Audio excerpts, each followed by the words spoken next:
Movie reviews with Popcorn Movies. So, hello everybody again. This is our which episode 4, right? It's our Fourth. Yeah, it's our fourth episode. Thank you so much to our 15 followers, guys. We have 15 followers right now. We're getting popular. So, first of all, I would like to read some of the comments that our followers have been sending us. We have here a comment from a girl called actually Amber that she says, "Hello guys, I love you all. I really enjoyed your podcast." Hello, Amber. We're sending Amber out all of our Popcorn Movies merchandise. Exactly. Wait for you, Popcorn Movie merchandise. Also, I have here a message from a girl that's called Aya. Aya. She said, "Hello, you're really handsome. Can you send me a kiss?" Yeah, of course. For you, Aya. And here we have another message for another girl. It's called Fiona K. Where is Dr. Dylan? He wasn't in the last episode. Well, Dr. Dylan was doing a research, so he couldn't join us. So we're gonna invite him again. Here is a discussion on how to watch the Star Wars movie. So, what do you think, guys? How you should start watching the Star Wars movie for someone that is like a beginner? Can we say like Star Wars for dummies? How can this person start watching the Star Wars movie? Can you tell us, Sean? I made a rookie mistake the other day, so I started watching them again, and I started from A New Hope. Big rookie mistake, as in, don't do that.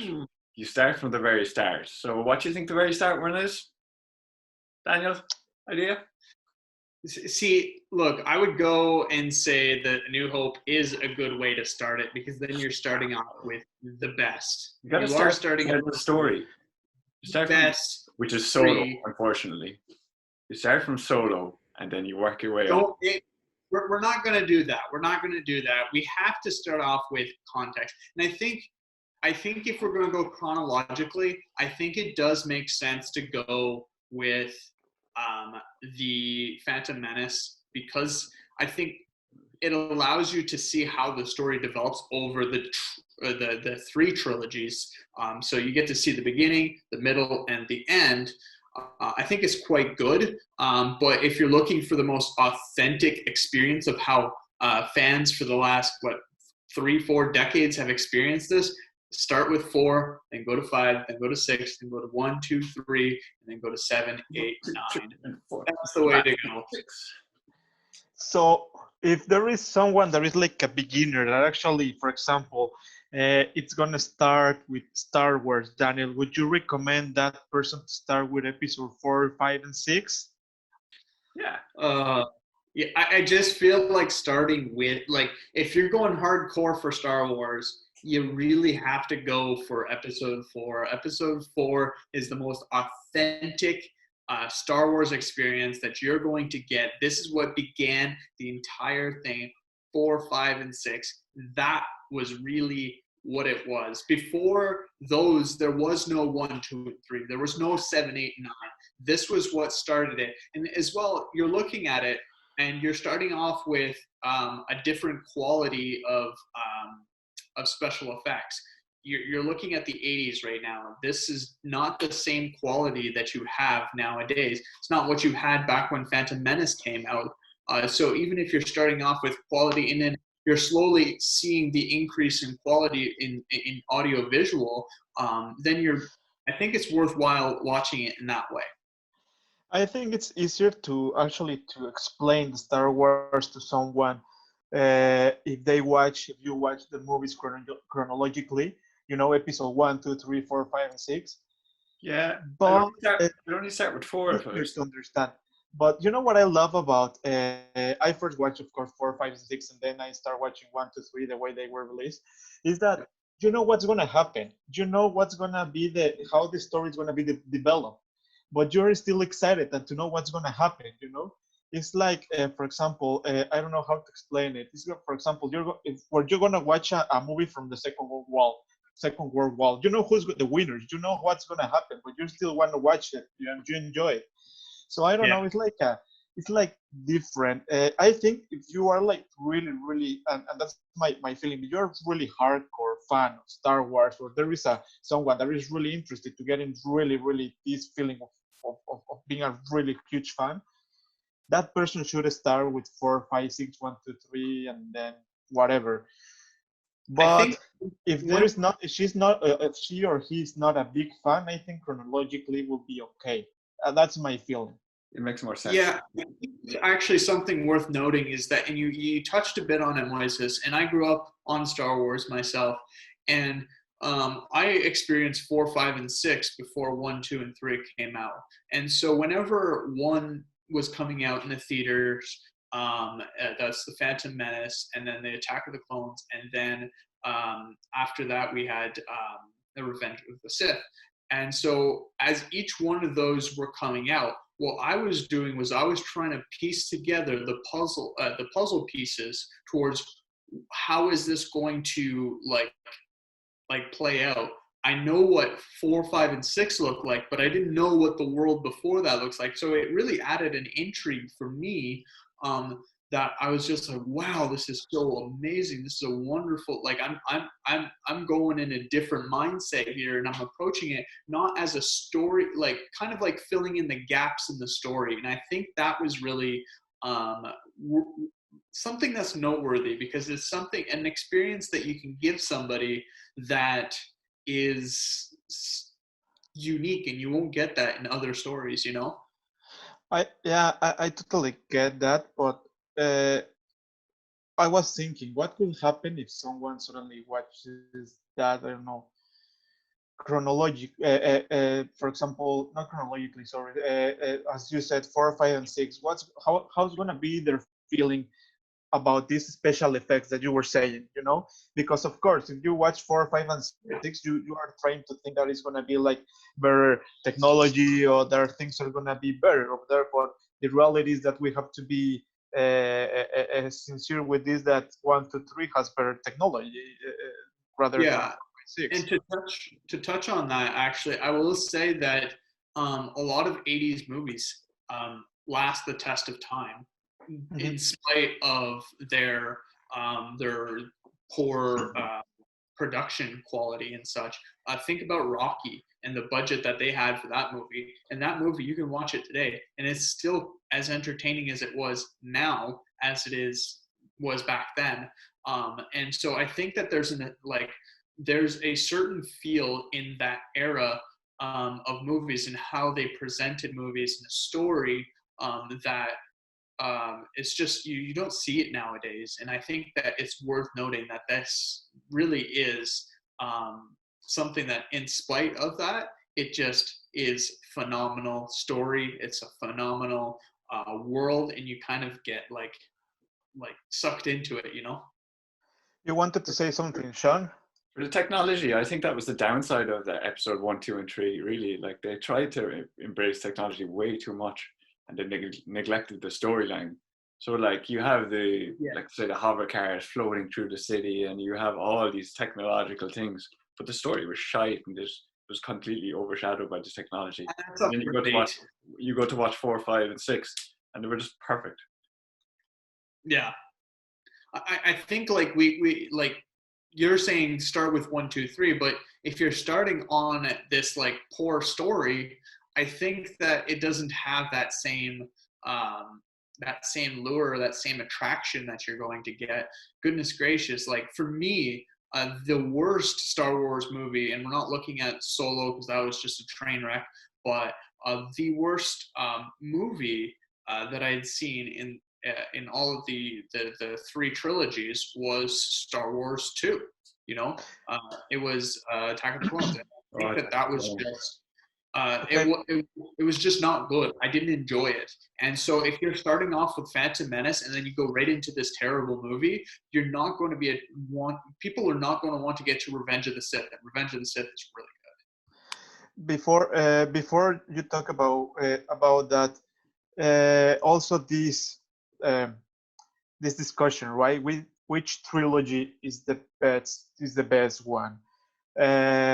That was a discussion that actually before this we were having a really interesting discussion with Sean, we were Oh, talking well, you about were which wrong, is it? trilogy, yeah, which trilogy is the best one. Okay, just for the ones that are are new in this topic, like there are like three kinds of trilogies, three trilogies. There are nine movies of Star Wars. The first one is episode 4, 5, and 6. That's the first trilogy. Then the second trilogy is episode 1, 2, 3. Those were filmed and produced by George Lucasfilm, and the last trilogy is the episode 6. Sorry, my maths. 8, 9, 7, 8, 9. 7, 8, 9. Thank you. Yeah. Sorry, my maths. This And Star Wars guy. that was produced by Disney. Okay, so for you, Sean, which one do you think is the best trilogy of Star Wars? I think the original ones, 4, 5, and 6. 4, 5, and 6 for me, because I don't know whether it's due to the like nostalgia or something. Because I remember getting it from one Christmas on VHS on videotape, and so I had the VHS tapes of the original series. But no, I thought that like the storylines were perfect, and they were kind of just set up the Star Wars so well. And which one do you think is the worst trilogy? I think 1, 2, and 3 are the worst by far. I just thought Ooh. I didn't mind Phantom Menace too much. I thought the movie was kind of cool, like the pod racing and stuff. That was kind of cool. But then you got Attack of the Clones and then Revenge of the Sith, and it was just awful. They were awful movies. Daniel, what do you think? Let's start with this Okay. discussion. So I'm gonna I'm gonna agree with you. 4, 5, and 6 by far the best. It made the recipe of Star Wars. 1, 2, and 3 tried to replicate what 4, 5, and 6 did, but failed. 7, 8, 9 tried to do the same thing and also failed because you could not replicate the same exact epicness of what 4, 5, and 6 were. Now moving on to I thought Force Awakens did a pretty good job at emulating it. I will give you that, but I'm saying as a full trilogy, I don't think it did a good job. Mostly because 8 was just such a bad movie that it really just kind of almost derailed the entire thing. But then 9 came to rescue 8, but couldn't be its own movie. So I don't think highly on 7, 8, and 9. I like them as individual movies, but as part of the whole, it definitely lacks a lot for me. But you look at 1, 2, and 3. I think 1 is fantastic. Like as a child, I grew up. That was like my first Star Wars movie that I experienced in a theater, and like the pod racers. I remember having pod racer Lego. It was awesome. I remember the introduction of Mace Windu and just seeing a younger Yoda and like just seeing this world. I know you mentioned the special effects and all that. I think that was great, and that was really something that elevated it in its time. And don't forget, one of the best villains in Darth Maul came from that. And Darth Maul was just the alteration of the lightsaber, you know? Actually, I also have to I have to disagree with, first of all, for the best trilogy, I have to admit, and I'm gonna present, before you kill me, I'm gonna present my arguments. Choke you. For me, the first, where are you going, Sean? He's running away. For me, the best trilogy actually is episode 1 to 3. Okay? Worst trilogy, the Disney one. I hated the Disney trilogy. Well, what are my arguments? Here are my arguments. First, I think that the 1, 2, and 3 has the perfect rate between storyline and visual effects. Okay, that's what I consider, that the 1, 2, 3 has a perfect combination between a good storyline and awesome special effects, and also the soundtrack. You know, I remember this when they were having this battle of Naboo in the first episode in the Phantom Menace. Come on, that soundtrack is really awesome while they're fighting. And Battle of the Fates, I think it was. Battle of the Fates, I think it was. I don't. Yeah, I think. Yeah, I don't remember Let me actually. I don't search recall it up. I'm the gonna search name. it up real quick. Yeah. I'm pretty sure it was Battle of the Fates. And also, what I don't think about the Disney one is that they try to make it like uh for I don't know, for a Mainstream. new It target was like kids, they were having like this kind of jokes. They try to introduce this kind of jokes to make it like funnier for children, and I didn't really enjoy that. Actually, I remember a friend of mine. She went to see actually the movie of Han Solo, and she told me you should go and see Han Solo. And I was, how is it? It's kind of funny. And I was like, funny is not an adjective I'm looking for a Star Wars movie. And that's what Disney did with the Star Wars. They start yeah. to introduce this kind of jokes. So that's what I think. I don't know what your opinion about that. Yeah, I just touching on that though, like I think Han Solo is a comedic character. And so because of that, I think Disney was trying to capture that.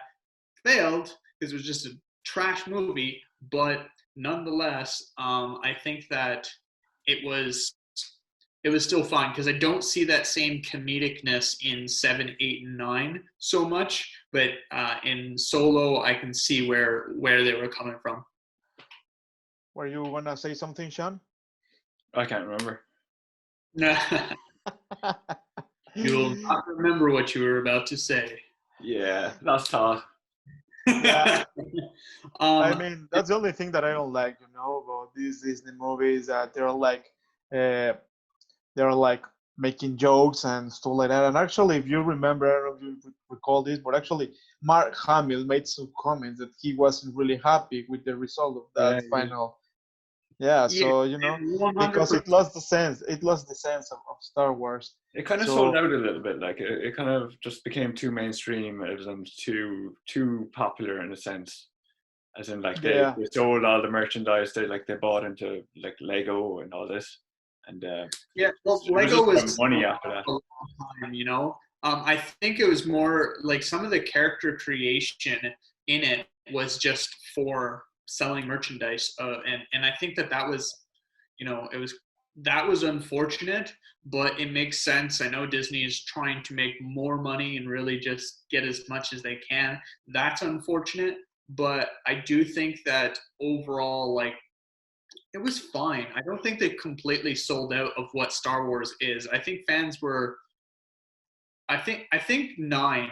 If we're just going to touch on 9, I think 9 just brought a conclusion that people were like at least satisfied with. Maybe not like, oh, this was the best in the world, but they were just like, okay, it ends the Skywalker saga, and that's it. And I think that was fine. I think Disney came in, they just finished off that story and then put a lid on it and like, okay, let's not touch this anymore. Let's continue the Star Wars universe, but in new stories. What could you consider, Sean, that could be like your best Star Wars movie, including the whole universe? The trilogy, and even though those like special movies made also, Rogue One or Han Solo. The best movie. I think the best movie is A New Hope. And I think the best movie is A New Hope. It was probably because it was my first introduction to Star Wars, my first introduction to all the ships, like Luke's land speeder and stuff like that. It was just, it's class. Yeah, no, like, I don't think any other movie lived up to A New Hope. What about you, Daniel? That's so tough. 5 was pretty good. The moment where Vader reveals his true identity, "No, I am your father." Like, don't spoil. What? If people don't know that by now, they've been living under a rock. Goodness gracious, it is. Anyways, but I think the fact that was Luke realized he made out with his sister. That was hilarious. That was a shocking moment. It was like, oh shit. Oh yeah, 100%. But just like not even like, in the Game of Thrones, man, they'd expect that. I thought what was great about 5 was just kind of like they like the good guys didn't win in that one, and you kind of just like, no, what the heck just happened? They had a plan, they were going to win, they were going to do something, and then what happened? And then you get to like, it really, because of 5, I think that it was just the perfect movie that helped transition into the greatness of what 6 was. And 6 is really great, and I could have debated 6 being the best as well. But yeah, it's a tough one. The first trilogy is great. I don't think I like A New Hope as much as I like Episode 5. But yeah, A New Hope is really good. I would debate either 5 or 6. It's really tough. 6 had Hoth, and Hoth was an amazing world, like Endor. It's just some really great places. So yeah, I don't know. Moises? I would say that for my case, for example, I think Episode 3 it's the best one. I mean, the way Anakin transformed into the dark side.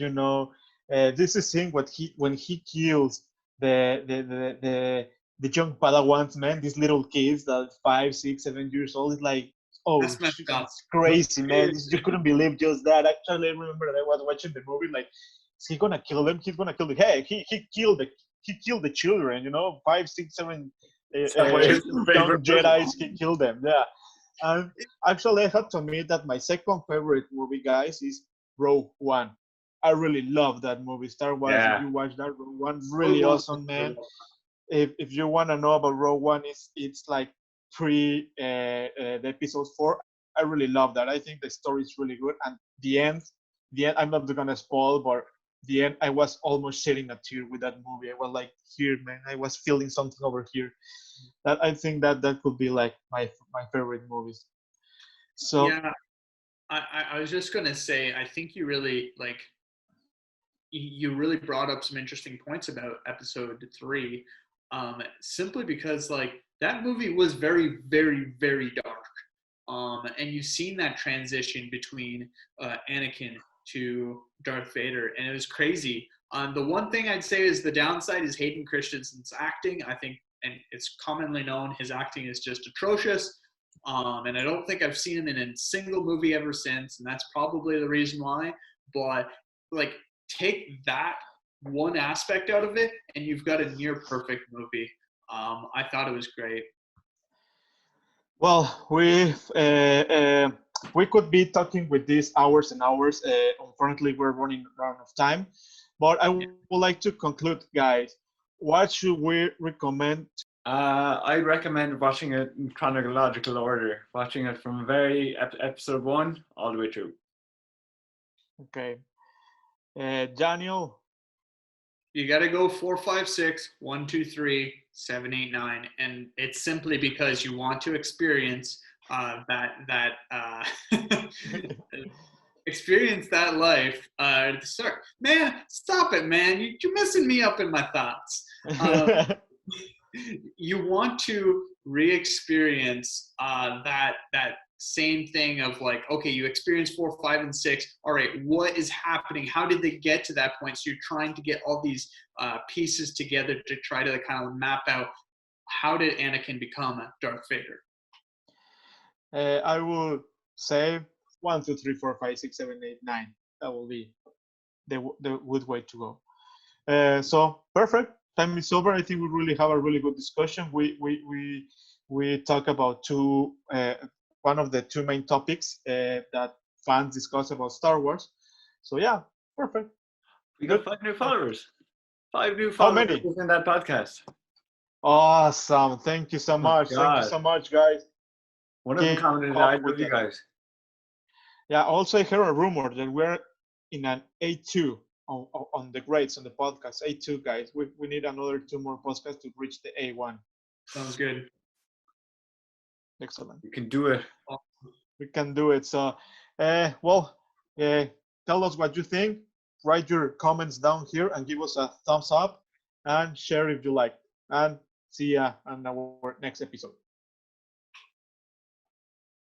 I know that's Star Trek, right? Sorry. Star Trek. Oh, amateur. I didn't even see your screen. Blasphemy! Blasphemy!